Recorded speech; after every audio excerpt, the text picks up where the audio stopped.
Hello, found footage fans, and welcome to We Found a Tape. Tape Talks.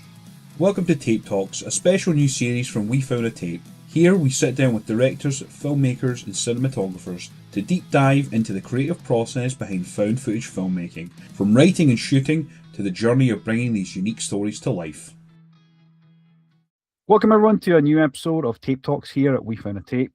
We're joined today by two very special guests who have created one of the funniest found footage shorts that I've seen in quite some time. We're joined today by Danny Bellini and SpoOoky Steve. Thank you both for taking the time to join us today. Thank you for having us. Hell yeah, it's our pleasure. Like I was saying just before we started here, absolutely loved the short. I thought it was so fun. That dripped in nostalgia is kind of something I really love when I watch any type of film. Any sort of nostalgia that pops up is always a great thing for me. And really based on the theme of the short, which is making new friends. I'm curious to know how you guys met and ultimately started working on this project together.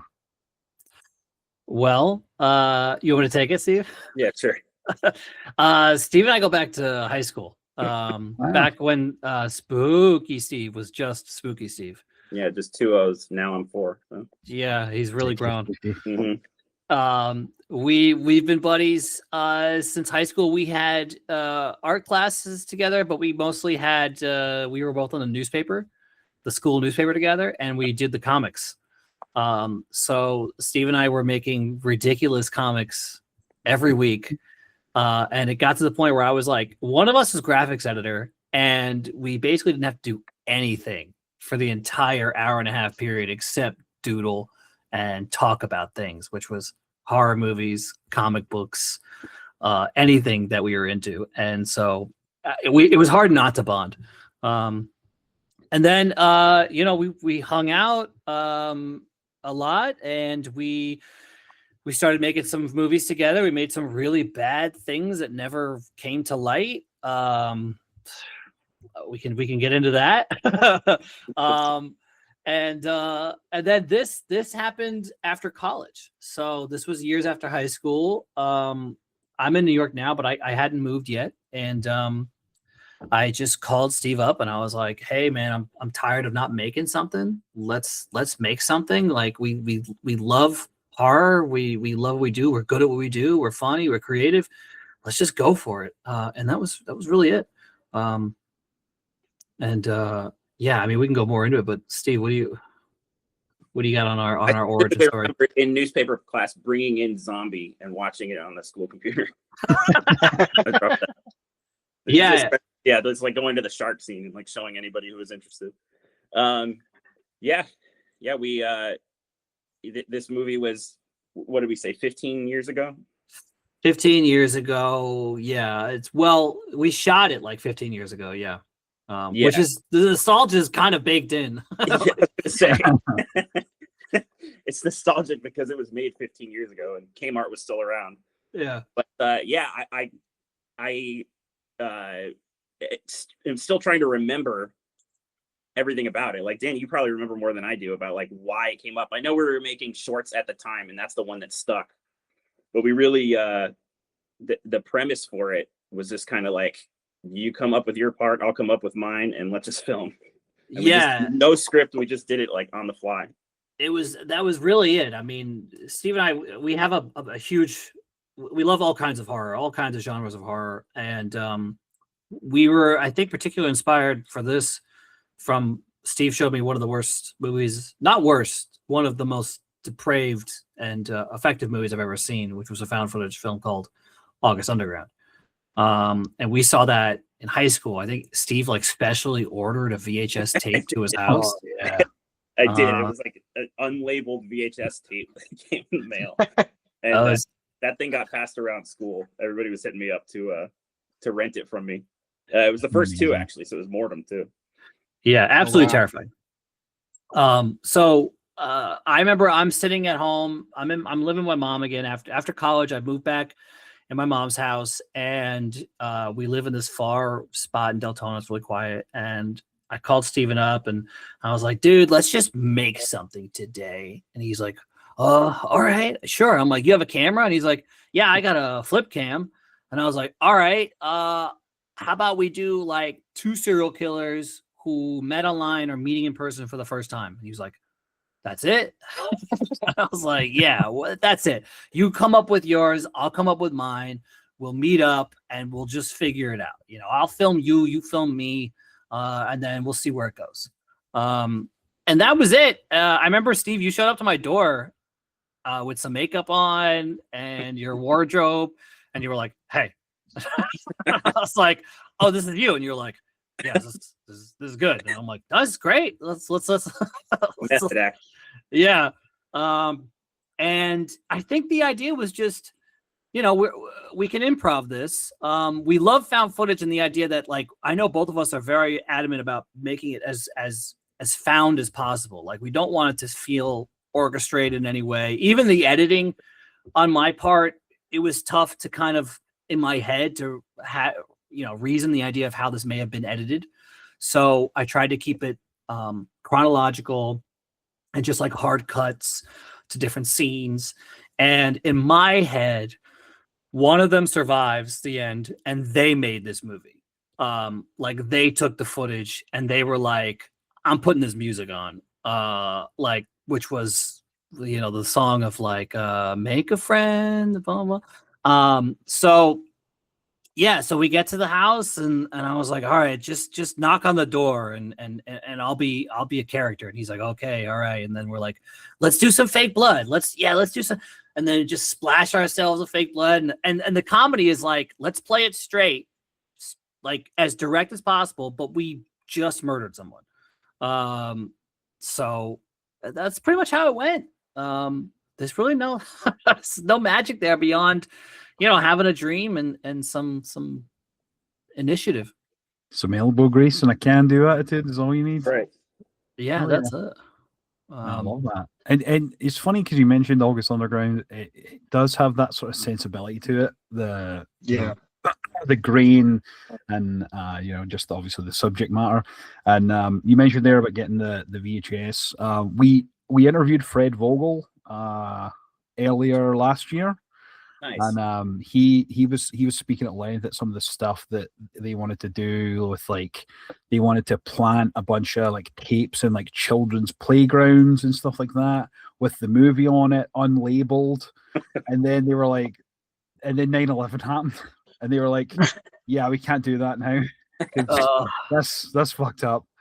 So but yeah, he took great pride in saying that the early runs of August Underground were like made by hand. They would put like toe tags in the VHS case, and like everyone was splattered in blood. And yeah, that's badass. I have the Unearthed, the trilogy in the other room, which is it's a staple. But yeah, no, I really loved that first one, and I said the same thing to him as well. I was like, the feeling of nostalgia that I get watching this, because like in the first one, they go into the gas station and they're like running around. You see all the Coke bottles and all the different drinks and all that, and they legitimately broke the fridge door. He smacked his brother's head off the fridge door and smashed it, and they had the majority of the budget was made to pay for the repair of said window or said fridge door. So yeah, that's great. Yeah, I love that, and I love knowing that found footage was such a thing that you guys love and really embody with it. And you know, if you'd have told me that you'd made it 15 years ago, I would have been like, oh, I mean, it looks like it was made 15 years ago. But nowadays, like, it really grasps that nostalgia. And the Kmart was, we were both talking. It all lies in Kmart. Yeah. Kmart is what's the, and I mean, I'm from Scotland, but even I know what Kmart is, and I know that Kmart's not around anymore. So I was like, did these guys film this, like, you know, in the past, or was this just a freak of nature where they'd found these Kmart labeled DVDs and put them in there for effect? But no, yeah, that's great. I will I will admit I went online when I saw that whole Kmart bit with on the DVDs, and I was looking online to see if there were any Kmart locations because I was thinking this was done in the last couple of years, and I'm online looking to see if there's any Kmart locations. Jeez. Nothing. There's not even one. Yeah, there's not even one. Nope. Nah, sad. It's sad because we grew up with that store. At least I did. I remember that. I remember that store for years, and even in the shot too, you could see the movie theater down the street. We walk in front of the movie theater. They're both gone, and those are like big staples of my childhood. And they're both. Sure. The movie theater is a cards room now. It's like almost a casino, and the Kmart, I don't know what it is. But I love that moment of Steve trying to get those DVDs out. I don't know if you guys remember those terrible designs of just try. You can't like pull it out. It's such a little moment that I was like, we got to keep this. It's so good. The Target as well. I noticed Target. I'm like, Target's not changed a bit. So yeah, Target's pretty much the same. Same. Yeah, I mean, I'm a little disappointed with Target's become because I used to go there for DVDs and they're. I mean, Yeah, they ain't got nothing. They ain't got nothing. Walmart's the only shot.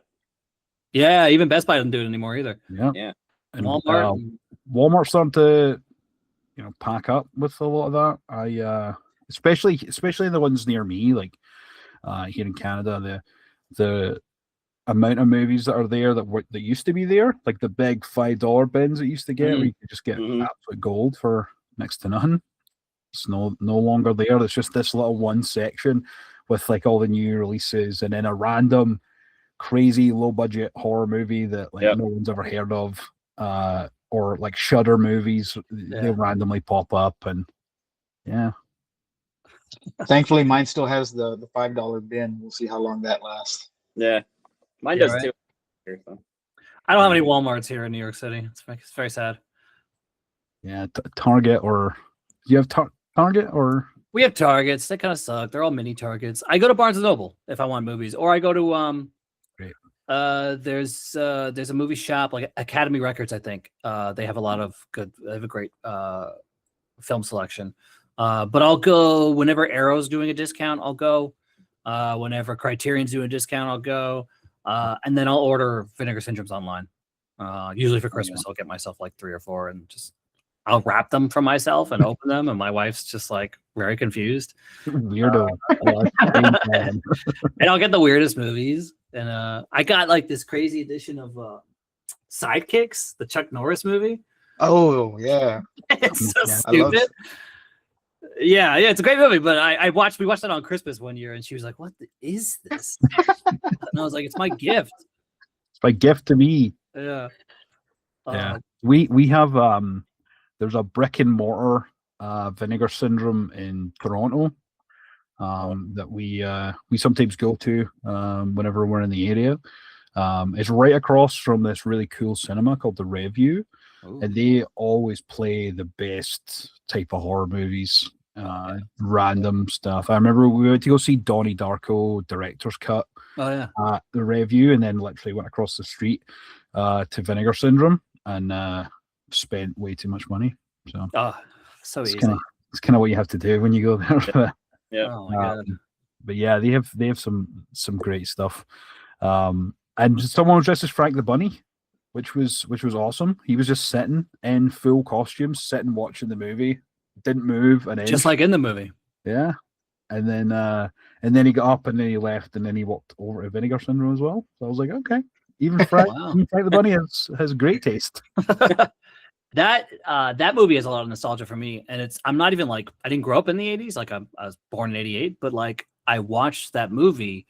I think when it hit HBO is when I had seen it, and it was such a big part of my high school life, and I watched it I think within the last year, and I was just blasted with like the nostalgia element of it, and I was like, oh my God. And it's really interesting to bring up the nostalgia because we shot this in 2010. I say 2007 just to predate it even a little bit more in the description.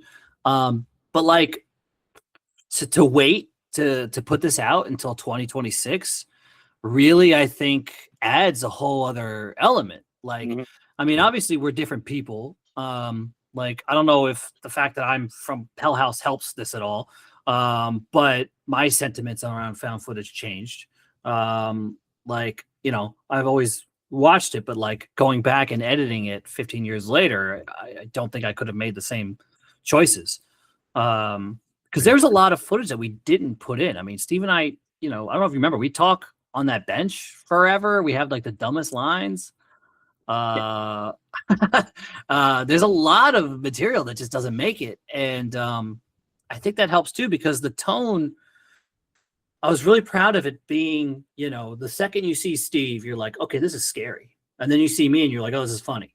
And then it's kind of, you go back to Steve, it's a little creepy. You go back to me, it's a little funny. And then it's pretty much straight line, steady, kind of funny, weird. And then at the end, it just serious, like as hard as it can be serious until the music comes back. And you get that whole feeling, you're like, oh, these kids are ridiculous. So I was really like going for that up and down. And if I had kept all the footage, no way it would have worked like that. It probably would have gotten redundant. For sure, our lines would have been dumb. But I don't know. It's funny because a lot of people are reacting differently. There's a couple of comments. I don't know if you guys have seen on YouTube. The comments are cracking me up. I was telling Steve to check them out. The internet's really enjoying it, but they're also like, someone thinks, what was the comment? It was like, these people are in plain sight telling you that they love blood and worship Satan. And I was like, oh, shit. But yeah, and then there's some people saying like they don't understand the ending, like it was like a David Lynch movie or something. Oh yeah. My interpretation of the end is it really came full circle, right? Because you know the whole premise of it is that you guys are going out there, putting yourselves out there to make new friends. There's an incident that happens at the end that then leads, you know, Steve, your character, to go back into that same realm to now go and get himself back out there and make new friends again. So I loved that. I thought it was great, and it really came that full circle moment for me. It really rounded out really well, and I think with it coming out now, I think because everyone's like starving for that level of nostalgia, I think it's definitely very effective now. I mean, immediately when you see like the grainy sort of handy cam footage, that really stands out. I always love seeing that in any type of film. So that really stood out. I thought it was great. Nice. To Danny's credit, he's the one who sent me like 10 drafts of this over the past 15 years, and like he really believed in it. Because when we first filmed it, I was like, I don't know, man. And the last draft he showed me, which is the one that you see, is I was like, okay, that's pretty damn good. Like I think we're ready to like bring it out. So, but he really stuck with it.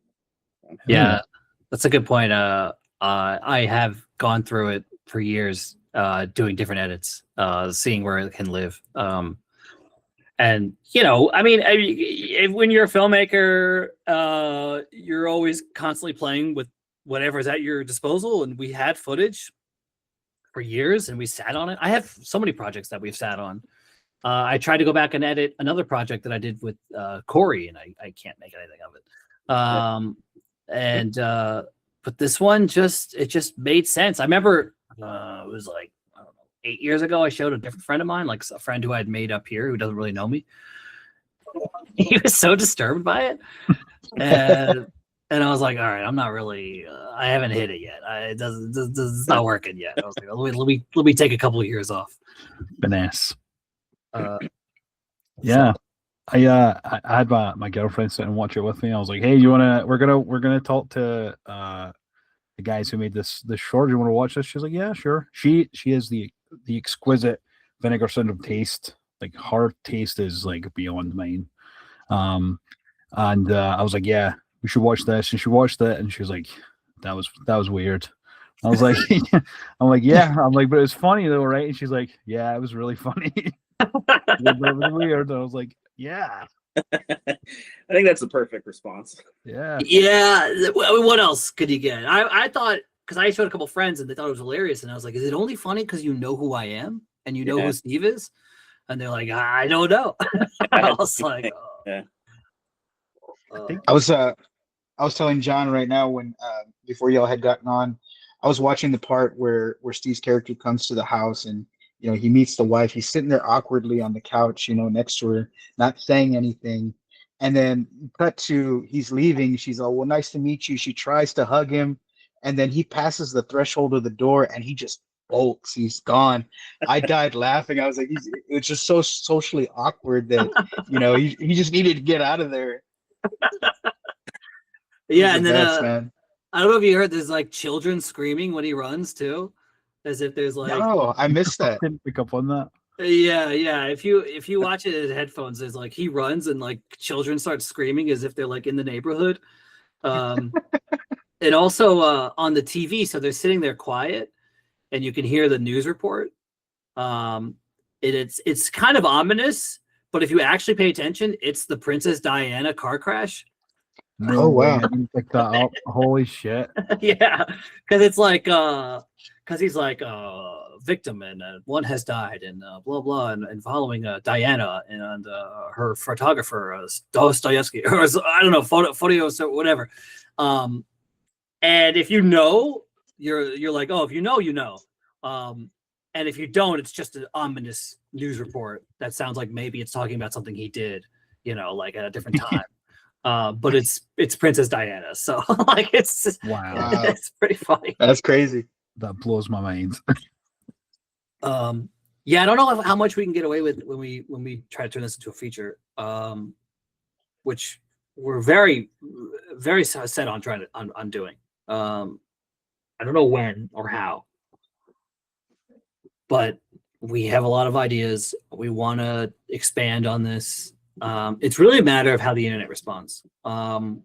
If this blows up, and hopefully, if we can get it on a short film horror streaming service, again, that could help build the fan base, because there is a market for it. I mean, there's always a market for found footage horror, especially if it's comedic, especially if there's blood, and I just don't think it would be that difficult for us to pull this off. And we would just get a lot weirder, I guess. Double down on It'll the only weird. get weirder. Yeah. Oh, yeah. I see it now and I just think of all this stuff we could do to extend it. So I'm very anxious to get started on that if it Love happens. that. Hell yeah. And I mean, you could even like cut it in with some modern day footage and then have it almost like a flashback. I just recently, I don't know if you've heard of it, but there's a movie out right now called Nirvana the band, Yeah. the show, the movie. Mhm. So there are a couple of guys from Toronto, and I just saw the movie recently, and they do like a similar thing. They have the old footage from their old web series that they've spliced into modern day Toronto, and they've basically done like a Back to the Future parody that they've gotten away with by using free use or fair use. Everything. They didn't license a damn thing. They just fair used all of it, and then also used their own stuff. And you see them, and they like go back in time, and they see themselves, and they're trying not to do like the butterfly effect, and like because it's going to affect everything in 2025, and so you can really, through that type of lens, you could open it up to limitless possibilities. Yeah, I saw them the making of it. I saw them talking about it, and that was the thing. They were like, "What should we do?" And they're like, "Well, we have all this footage," and they were saying like they've never watched the footage again.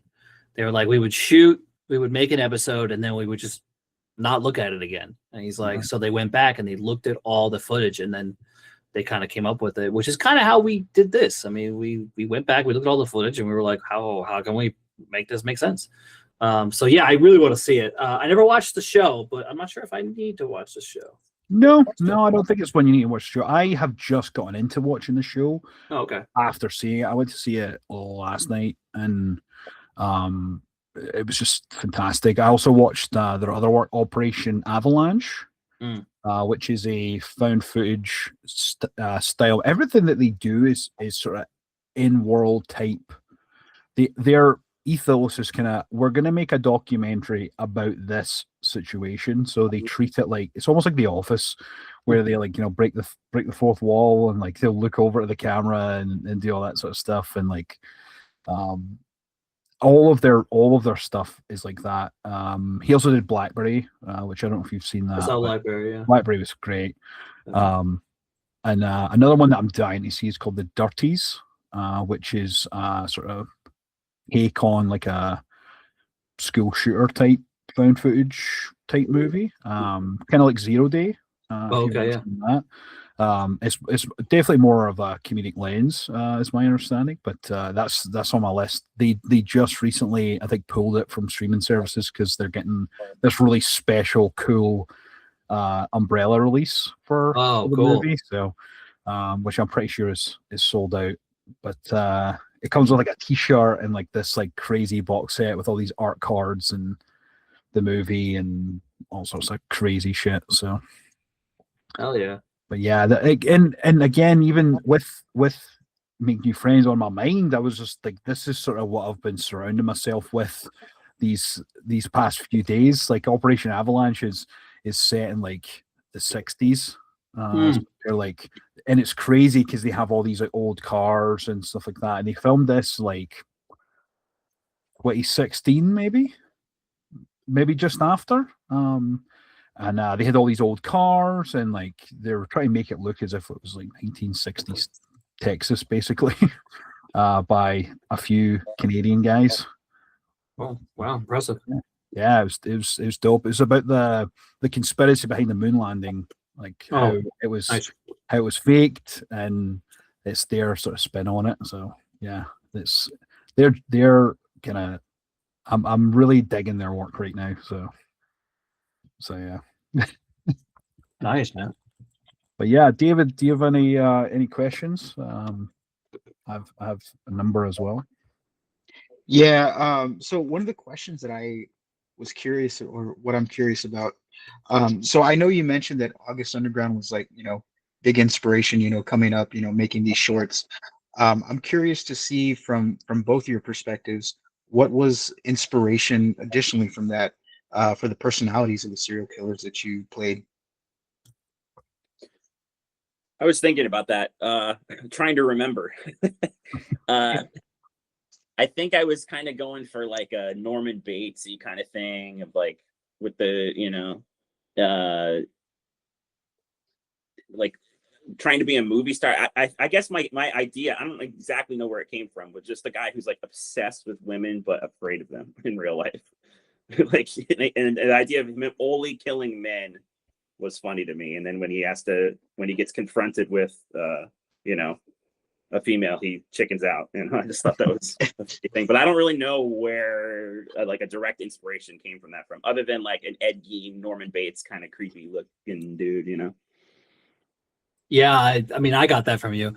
I was going, visually, Dahmer, easy. And then personality-wise, I think I just was going for comedy. I don't think there was a personality I was really channeling there. I think in my head, it was like, well, what if there's a Dahmer killer buried inside a house husband who shops at Kmart? And in my head, he was only killing women. And it was kind of one of those like repression things, where he's just like probably hates his wife and hates his life. And so, because he tells a story about killing the woman he works with as like his first kill. And so for me, I guess I was just going for the visual inspiration. And then I was just like, I'm going to wing it. I'm going to wing the rest. I'm going to just lean on like whatever's going to be funniest. And what I think worked out perfectly was the contrast between us. Because Steve really plays it dark. And I play it comedic. And I think it really helps balance us out. The sociable one. And I'm just, I clearly don't get out much, like. Yeah, and then when we interact, and I'm like trying to like bond with him, and I'm like, oh, close your eyes. And he's like, no. Yeah. I'm like, no, just close your eyes. He's like, I'm not gonna do that. What? Just tell me. I hate surprises. Yeah, it just works like really well, and I guess we just kind of naturally did that. And that's also our personalities in general too. I was gonna say it's pretty close to real Yeah. life. Yeah, I'm I definitely the won't worst confirm or social. deny killing people, but Yeah. basically we're like that. Oh, I love that. It does. I- It's that perfect balance between the two the two characters, because really you're trying to get so much out of Steve to just be like, come on, just come up to my level for once, just please. The other funny part that I thought that was really great was where you tell Steve's character that I got a surprise for you, and then you pull out the mask and you put it on. He's super pissed because he's like, no, that's my thing. And My thing. the back and forth thing, he's like, he just rips it off your face. Yeah, make infringement. Yeah, right. That's his IP. Yeah.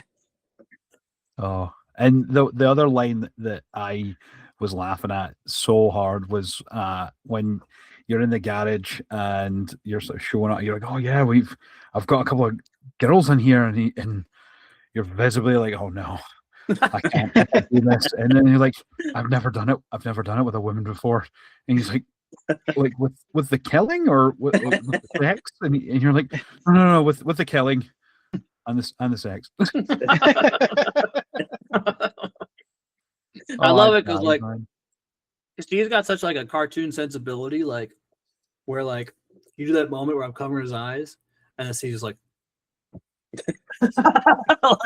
like it's like a Looney Tune bit almost. Like he's just like, oh, and it just like, I think it just plays so well to have such a character just like do these like ridiculous moves. And then what was the line where you're like, I'll kill it, I'll kill the baby, I'll kill the cameraman, like. And then he does it. Just We don't really elaborate on the baby, but Yeah. Oh, and the cameraman, yeah, we had to. It was funny because, like, okay, so it's just Steve and I, right? We shot this in a day, just two of us. At one point, we're like, we need somebody to help us, so we get Steve's girlfriend at the time to help us. And we're like, can you film us, but also can you be in it? She's like, all right. And she had fun, and you could tell she's having a good time. Then we needed someone else, and then we needed another person. And I recall, and I mentioned his name already, Corey. I called him up like late, and I was like, can you come over and like just like help us out for a minute? And he's like, doing what? I'm like, we're making a movie. I just need to like kill you on screen. disembowel you. Yeah. Yeah. And he was like, are you kidding? I was like, no, just come over, dude. And so thankfully he showed up literally for like 2 seconds. Like he filmed a little bit, and then he gets killed. We have his guts, and then I'm like, all right, you can go home. And he's like, you guys fucking suck. He was late. It was like 4 a.m. I think we sent him home. Oh, We wow. shot till, like, Yeah, we were filming all day. The whole thing was shot in a day, and yeah, entire day. well, yeah. We were. It was like Well. 6 a.m. when we wrapped. Yeah. Yeah. It was something. I mean, to see the end product of what it is, although it's 15 years worth of touch ups and really finessing it, considering the fact that you literally shot this in a day to have the end result of what it is incredible. Really, we've met with like a couple of filmmakers. One of which is a specific found footage movie called Charman, and it's just a bunch of guys who end up going to like Ojai, California, and they're wanting to make this documentary, but they're wanting to fake stuff, and then they find out that there's actually like a local legend, right? And they literally, like, similar thing. They went out there for a weekend and ended up with like a like a feature film, and it's one that leans more into the comedy aspect as well. It's not like an out and out horror movie. Mm-hmm. So it's very hit or miss for people. Me personally, I loved it. I thought it was great. Good. And they filmed it on like their kids' iPads and like cell phones at the time. Yeah. Just whatever they could get their hands on. The guys' kids were in it, playing little monster type things, and yeah, it was awesome. It was really the bond between the the main characters is what really pushed the movie across, because they were all like friends and stuff like that.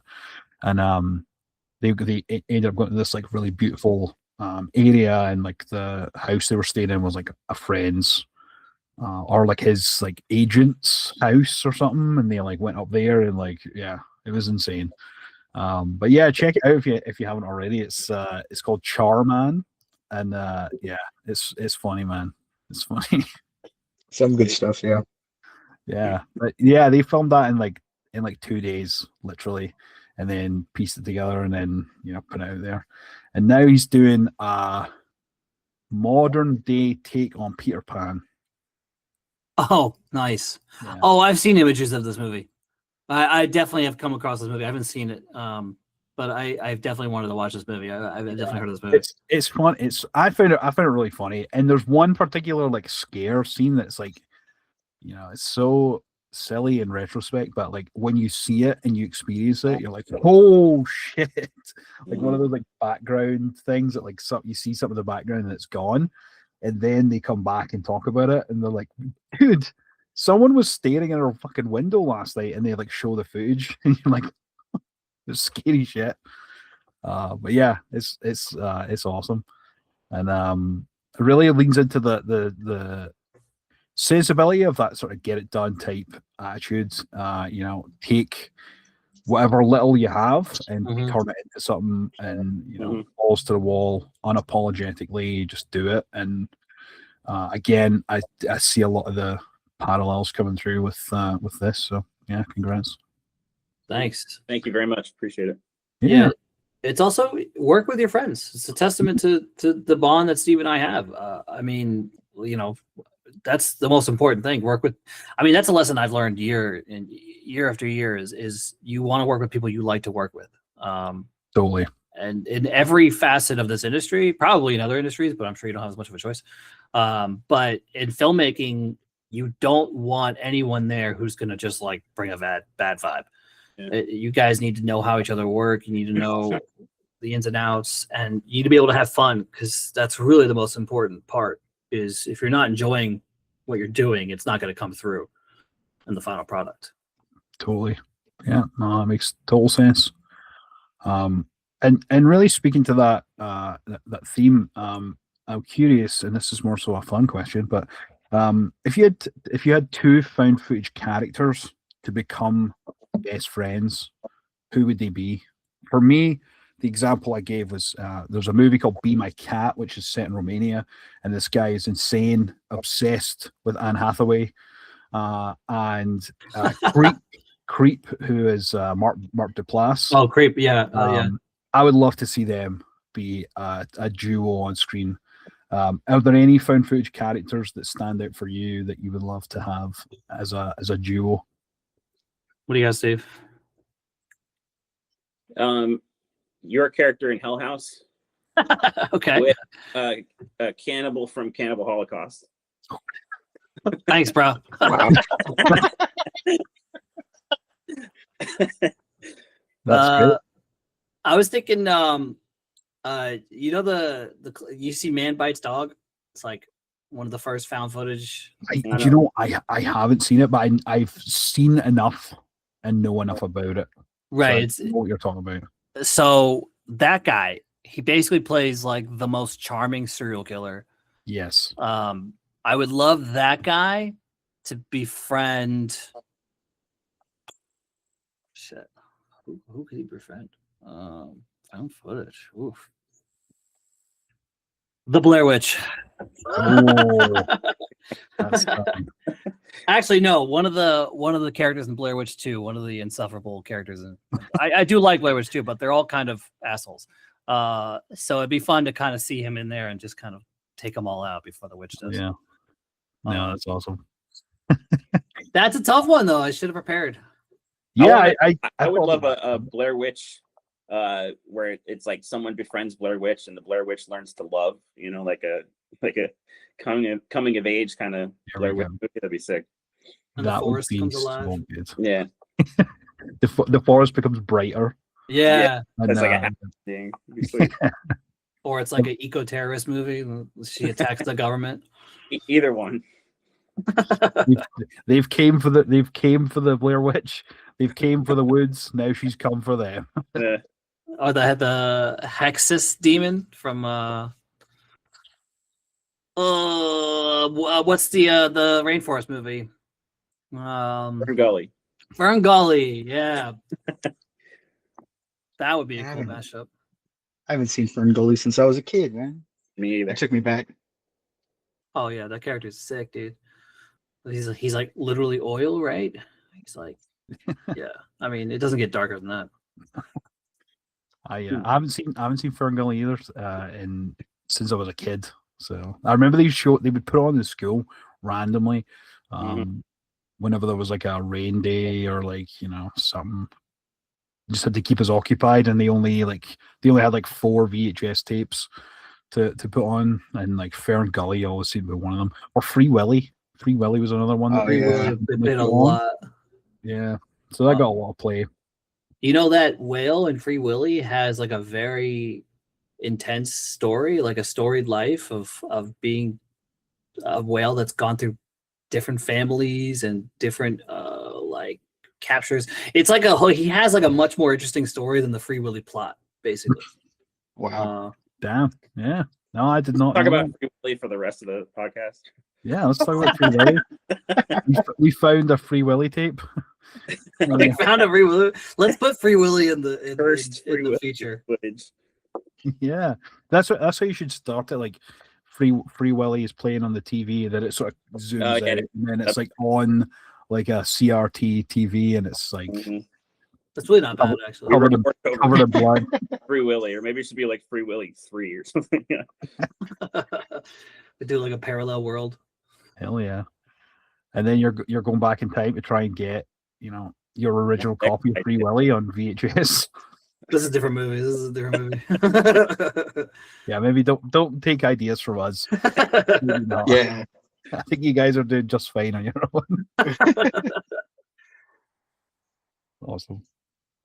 Yeah, it's fun. Yeah, I mean, there's a lot of different found footage movies with so many eclectic characters. One of which I know the sort of elephant in the room is, of course, Hell House is very near and dear to me. I have, speaking of Umbrella, I have the Umbrella trilogy box set or quadrilogy, I guess, because it has the second last one on it. Right. For me, it's in my top 5 greatest found footage movies of all time. Amazing. Love it. Another movie that's based on friendship, and seems to be quite a theme for you, Danny. I'm curious, sort of how you end up becoming involved in Hell House, and just to talk about it a little bit. Yeah, so Hell House came up randomly. I was acting in New York. I moved up to be a star, and it was very difficult. And this audition came across from like backstage.com, I think was the website, and I just went on a whim. And I remember, this got sad actually, my grandfather had just passed, and I had to go down to Florida. So I asked the director, I was like, can I show up early and for the audition? I can't make the time we talked about. And he was like, yeah, sure. So I ended up being the first audition, I think, that they had for that entire movie. Maybe that helped. I don't know. But literally a random audition. And they hosted them in Lincoln Center, which is like a really nice theater construct here in New York City. So I was like, oh my God, this is the best thing I've ever been a part of. Eventually it will end up being that. But I didn't think anything of it. I auditioned for Paul's role, the camera guy, Gore, and he gave me a call back and he told me to read for Alex. And I remember because Gore and I talk about it. I went to read for his role. He went to read for my role, and I passed him in the callback. And I remember walking by him and being like, oh, this fucking guy, like he totally took my role. I could tell he had like just a fucking vibe about him. I just knew he was gonna steal it. And then I go in there, I read for Alex. and they were like, "Yeah, I think this is a better fit for you." And I was like, "Oh, please." I was like, they were like, how's this feel? And I was like, honestly, I love horror. I love haunted houses. I grew up in Orlando. I go to Halloween Horror Nights. My friend and I made a haunted house, like in the woods once. Like we've done this. I was like, this is me. And that was it. I got the role. And there's a lesson here in not really, it's like a combination of definitely just like take a chance and do a movie, but also like when this happened, I mean, we all got on a bus and showed up in some random town in Pennsylvania, and nobody really knew each other. I mean, I'm meeting people and I'm like, "Hey, what's going on? Are you?" He's like, "Oh, I think I'm a camera guy." And I'm like, "What do you mean?" He's like, they got me off Craigslist." Like everybody was just kind of coming out of nowhere. And it was really weird to be like, I don't know any of these people. I didn't sign anything to protect myself. I don't know where I am. This motel they put me in is disgusting. And Gore and I, they put us in a room together, and I was like, I don't know this guy. I don't know this fucking guy. I gotta live with this guy. And the first night, the director, Stephen Cognetti, got us all in a room in his room. And he did a whole like, "Hey, welcome, thank you. This is who we are. Tell us your biggest fear." And everybody went around the table or the room, and it just kind of really softened the mood a little bit. Everybody kind of really felt trust, like they could trust each other because they all just shared like, what's my biggest fear? And some of them were like spiders, sharks, and then some of them were like mental illness, loneliness. And I was like, "Oh, okay, let's get real." And that was kind of it. And we just kind of winged it. I think we shot it very quickly. Not in a day, but in like, I don't know, a week or two. And we didn't think anything of it. I'm telling you, we really put our heart and souls into it. They really let us improv as much as possible. I mean, Steven had a script, but he let us wing it. He let us create new scenes. He let us take the camera and make new stuff. Like all the stuff with where they go and they make that commercial, that was Steve gave him the camera and he was like, go do something fun. And I wasn't even there that day, so I'm not in any of that footage. He finished it and we watched it and we were like, okay, all right, it's a movie.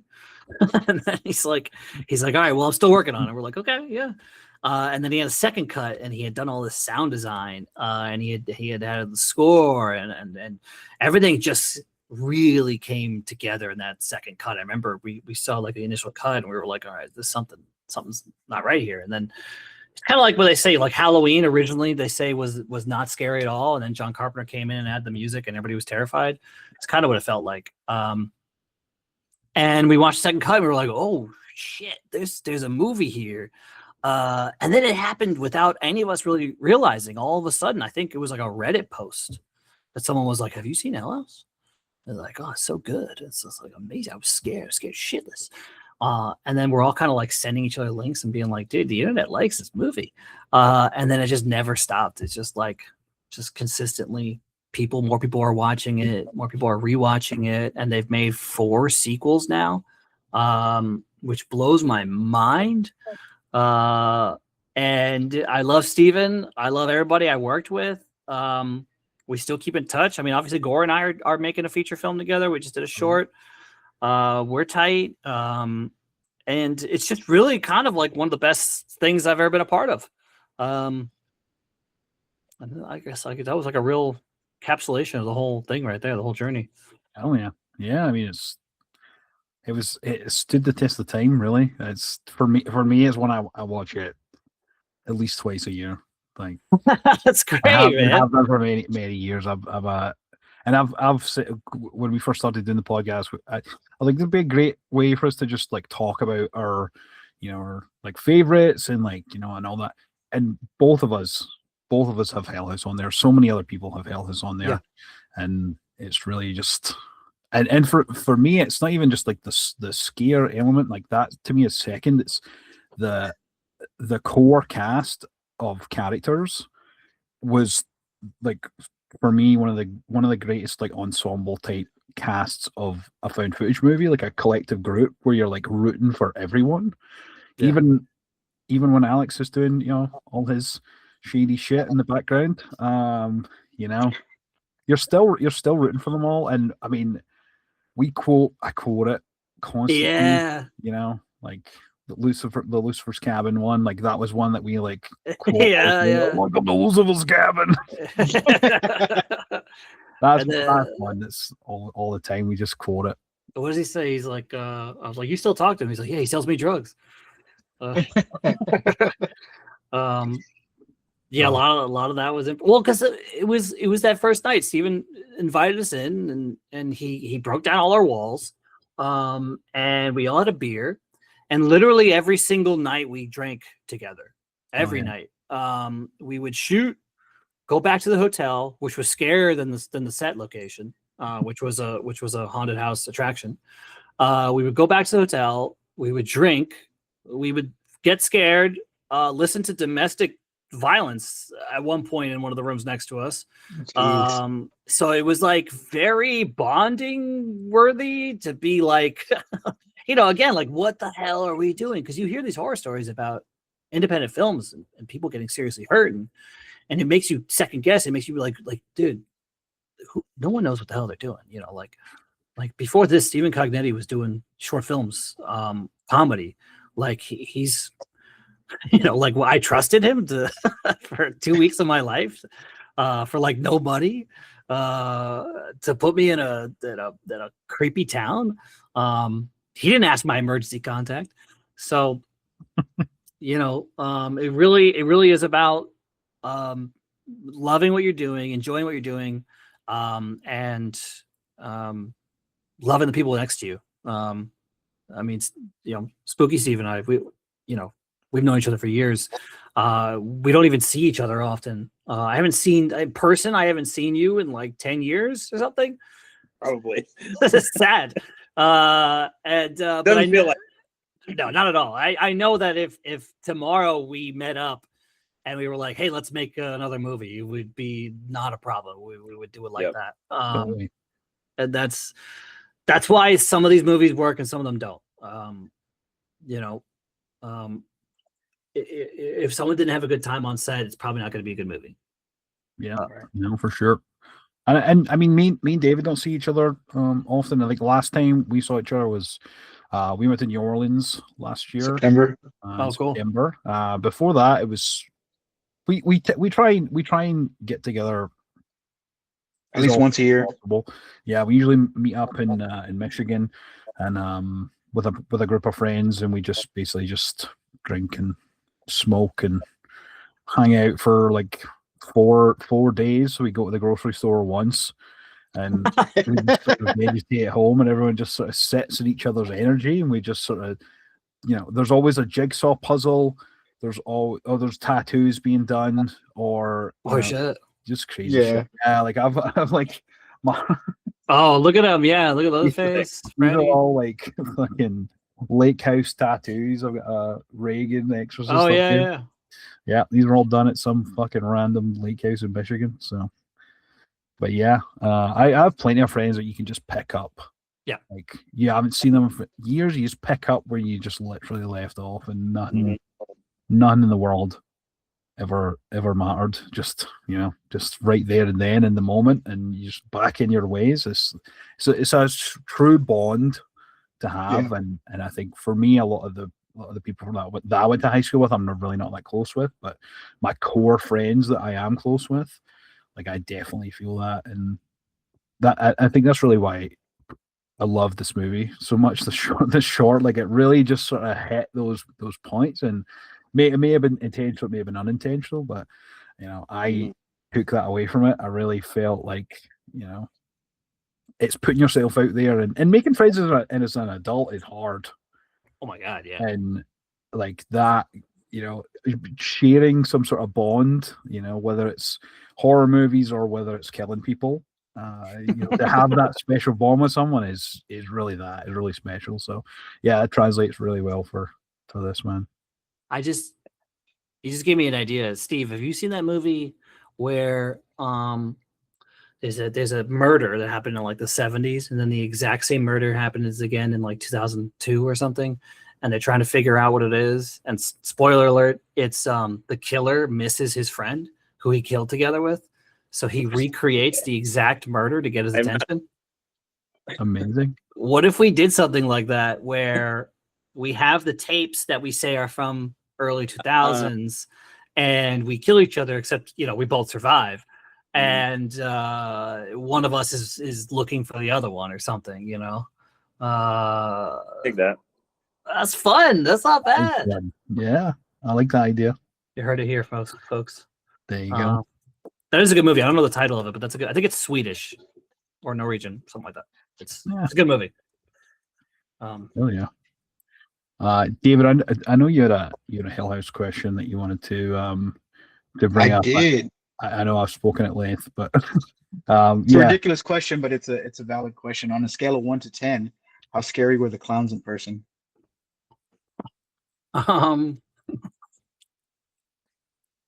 don't know. It's tough because, you know, we're in it. Right. It wasn't the clowns themselves. It was when I played the clown once. So like when you first see the clown on top of the stairs, I'm in the suit. Wow. Okay. And so what I had to do is Gore films me. He looks down, he comes back, my head's turned. He freaks out, he leaves the room. I had to run down into the basement with full costume in pitch black and go get into position. Because then he comes down and he's like, look, and he's like messing with my head and stuff. That was scary because, you know, anybody in a mask, you lose your peripheral. It's a basement. The basement's scary. And I'm in costume. So like in my head, I'm like, if there's a ghost, they're probably insulted that I'm trying to be scary, you know, like, so like I run down and one of the times that my neck got caught on the light chain that's in there.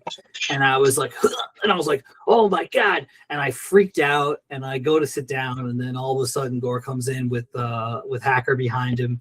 And he's always pushing it. So like, I'm supposed to be a mannequin and he's like, look, and he's like, he's nothing. And I'm like, oh my God, dude, like, get out of here. But no, I don't think I was, particularly scared by the clowns themselves. In the movie, they're a lot scarier than on set. But I found the basement to be scary. The walk-in cooler was really scary. That I had to sit in it once because it's like an abandoned walk-in cooler. It's pitch black. And the motel we stayed at, I think, was the scariest part. You know, I'm sure it's a nice business and they need the money, but I won't drop the name to ruin their business, but it was a terrifying little hotel. Wow. Yeah. So the motel was scarier than the actual set. Mhm. Wow. Hotel or Abaddon? Yeah. There you go. Here to hear first, folks. All right. Another question we always like to ask our guests is one that is David's favorite. So David, I'll let you have the honors. Yeah, absolutely. So guys, you know, movie night comes around, right? We all watch a movie, whether it's at the theater or at home. We all have a go-to snack of choice, you know, that we always fall back on. What's your go-to snack for movie night? For me, you can't beat just straight up movie theater butter popcorn with I get any soda, but I get cherry ginger ale, and that combo is killer. Oh, interesting. Interesting. Okay. Maybe some like too, but there's nothing better. Yeah. It's Never had a cherry ginger ale. Sounds good. Well, I am an AMC Stubs member. So I have the popcorn pass. You have the popcorn pass? No, I just heard about it and I was like, do I need that? You do, because you're missing out, dude. It's like $5 now. It's half the price. So if I go to the movies, I always get a large popcorn, and I usually eat it by myself, or my wife eats some of it. So always popcorn. Any movie theater, I get popcorn. But if I'm at home, because I don't have a microwave, so I don't microwave popcorn anymore, which is sad. But I go to the movies so often that at home, I usually just try to stay healthy. and like I don't know, granola and yogurt at home. It sounds so lame. Uh, just- We always try to behave at home. yeah, right. Yeah. I mean, I have a nice go-to Trader Joe's snack here with me. Which Ooh. is almonds, chocolate, and cashews. So. But no, it's popcorn. It's popcorn. Oh yeah. You know, it's funny you mentioned that, like being healthy at home. Like you'd actually be surprised at how many guests that we've had that have been like, you know, I try and be healthy. I'll usually have like some granola and yogurt, and then we're like, well, you know, if you're like really going it, and then they're like, oh, if I'm going all out, I'm going for this. Like Fred Vogel, for example, right? He's like, you know, I can't really do it as much anymore. You know, I need to try and be healthy. I need to look out for myself, and I'll do this. And he's like, oh, but you know, if there's if there's candy there, I'm gonna fucking tear it up. I'm gonna tear up Reese's, No, that's Mallow cups. I'm tearing them all up. Popcorn, oh yeah, I'm fucking tearing those up. And I was like, my guy. My guy. You know what I don't like? I don't like truffle popcorn. No, yeah. Never had it. Never really wanted to. No. No, some places do it. They try to be fancy. Like Yeah, okay, but so what? Yeah, no, popcorn is a staple, man, with movies everywhere. Usually mine is the pickles and dill pickle and popcorn. So Dill pickle, like a whole Yeah. pickle or like a slice or either way it comes. Yeah. So we've told several people when I tell them this. I don't know if it's a Texas thing or what, but I have like 7 or 8 different kinds of types of pickles, cuts, spears, whole pickle in the fridge right now. sure. So it just depends on the day. But if I go to the movie theater, it's that whole pickle because they give it to you out of the bag, or sometimes they have that giant jar that you think they stick their hand in there, but they're actually gracious and they use the tongs. But you know, you kind of picture in your head they're using their hand, they just stick their whole hand in there and just put it out. They've just went to the bathroom. They've now come in. Yeah. They put it. Well, Yeah. pickle you fucking. There you go. Like, oh. In the theater, that might be. Still got little Hershey's on his palm. Mm. Oh man, but yeah, everyone always reacts the same. Their eyes light up when they hear pickle and popcorn. They're like, "Whoa, That's just a like good a answer. full dill I got pickle!" Like, yeah, Yeah, sounds good. yeah. Yeah, it's the ultimate salty combo. And I've heard David's, you know, multiple different ways of like, you know, sometimes you like chop up the pickle and like drop it in the popcorn. So then when you like take a handful, Go. right? So I'm not really a pickle guy, but this guy makes up for me not being a pickle guy. Pretty good. You know what I don't like though? These theaters that they serve you food. And I'm like, okay, you know, I'll sit down, I'll eat some food, but is it okay? So Alamo is getting a lot of crap recently because they're changing to the QR codes instead of the menus, which is bullshit because the theater I go with the QR code that I've gone to, I can't see the QR code. And so if I go to scan it, I have to turn a light on, and then I'm wasting so much time trying to scan this QR code. It pisses me off. But what I'm getting at is I'll go to a movie and this guy next to me, I think it was Mission Impossible, he's eating chicken wings, like buffalo chicken wings right next to me. And I couldn't fucking believe it. I was like, dude, what the hell is this? And then this is funny. So I saw the latest Hell House, the 5th one that was in theaters. And it was a decent little crowd in the theater. And I was like, all right, this is good. It's a good showing. It was like a fucking picnic in there. These guys are pulling out so much food. These guys pulled out these hero subs, and he had to unwrap the paper, but he didn't unwrap the whole thing. So every time he took a new bite, he had to unwrap more. And the guy ahead of him was pissed. And I was actually like laughing at this point because I was far enough away that I wasn't getting annoyed. Then he had big bags of chips. The girl had a watermelon pieces. Oh wow. And then I looked down. So they were like over here, and then I looked down over here, and this guy had a whole like pre-made meal from like a grocery store that he was like, you know, popping open and eating. And I was like, I don't know what changed. What the rules are people not following here? So I don't know if they're big Hell House fans and they'll watch this and they'll be like, that was me. But I was there. and Stephen Cognetti is disappointed in you. It's funny you say that. I was watching this TikTok video the other day, and it was this couple, and it was like movie date night. That was like the theme of the video, and they get this you know, like they're gonna take their baby with the blanket over the thing, and then when they get into the thing, they open it up. There's like a 12-piece chicken in there inside the baby. Yeah. No baby, no Yeah, baby yeah. at all. All the sides, they had drinks, they you name it, they had candies of the whole bit. Like they were feeding 7 people, and it was just the 2 of them. And I was like, wow, you went to that, you know, grade of length to say that you're taking your kid with you. You open it up, and your kid's a 12-piece chicken, you know. It's 2 hours, guys. Like, you know, Yeah. I think we could hold out a whole Yeah, meal. go Yeah. for dinner after, you know. Good dinner, talk about the movie after. Yeah. Yeah. And And I used to do the Alamo Draft House thing for such a long time, and it kind of got boring because, you know, it's hit or miss with the food. It just depends who's making it, right? And I mean, you're gonna get as good as you get, you know, getting it from, you know, a kitchen in the back.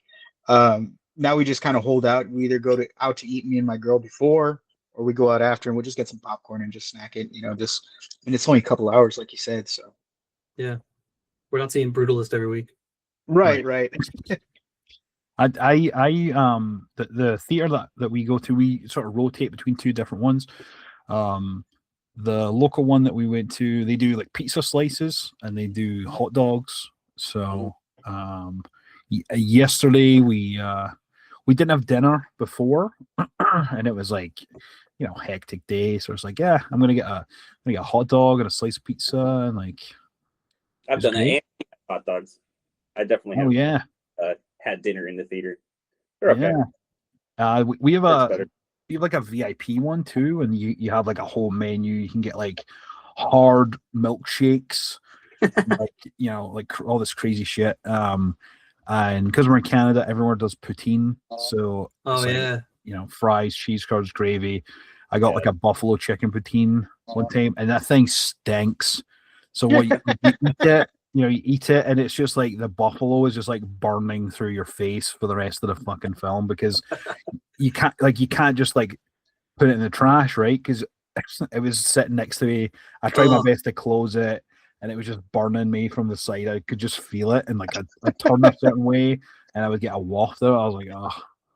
But I ate the whole thing, like, obviously, but it was tough in the aftermath. What movie? Great question.